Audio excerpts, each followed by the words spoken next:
வினா இலக்கம் 7 காசு இல்லாமல் இருந்த எமது தங்கைக்கு நானும் தம்பியும் எம்மிடம் இருந்த பணத்தில் அரைவாசி வீதம் வழங்கினோம். தற்போதைய நிலையில் எங்கள் மூவரில் அதிக பணத்தொகை வைத்திருப்பவர் யார் என்று கேட்டிருக்கு.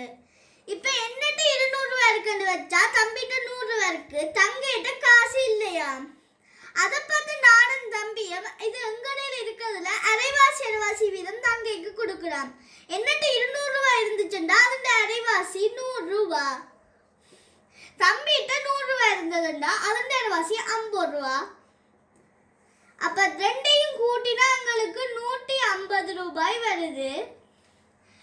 இதுல தங்கைக்கு 150 ரூபாய் அப்பா போடுவான். போட்டுட்டு எங்களுக்கு 100 போச்சுன்னா எங்கள்கிட்ட போய் இருக்கிற காசு என்னட்ட இருக்கிறது 100 ரூபாய், தம்பிக்கு 100ல 50 போச்சு தந்தா தம்பிகிட்ட இருக்கிறது 50 ரூபாய். இப்ப எங்கள் மூவரிலையுமே கூட பணம் வச்சிருக்கிறது தங்கை. என்ன தங்கைக்கு 150 ரூபாய், எங்களுக்கு 100 ரூபாய், தம்பிக்கு 50 ரூபாய்.